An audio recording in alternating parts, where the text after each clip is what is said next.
रागाच्या भरात झालं एक निर्दोषाचं बळी. डिलिव्हरी बॉयला कारखाली चिरडून ठार मारल्याचा धक्कादायक प्रकार बंगळुरूत समोर आलाय. 29 ऑक्टोबरच्या रात्री सुमारे 9 वाजता डिलिव्हरी बॉय दर्शन आपल्या गिअरलेस स्कूटरवरून ऑर्डर देण्यासाठी जात असताना मनोज कुमार नावाच्या व्यक्तीच्या कारला किरकोळ धडक बसली. या अपघातानंतर दोघांमध्ये वाद झाला, पण दर्शनने माफी मागून तातडीने निघून गेला.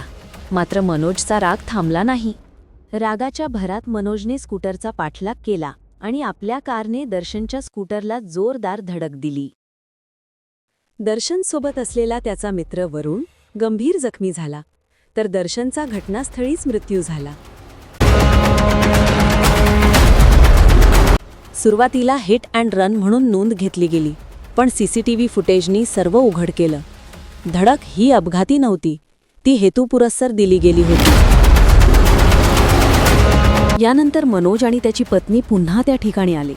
आपल्या कारचे तुटलेले पार्ट्स गोळा केले, पण यावेळी सीसीटीव्हीमध्ये त्यांचा चेहरा आणि कारचा नंबर दोन्ही रेकॉर्ड झाला.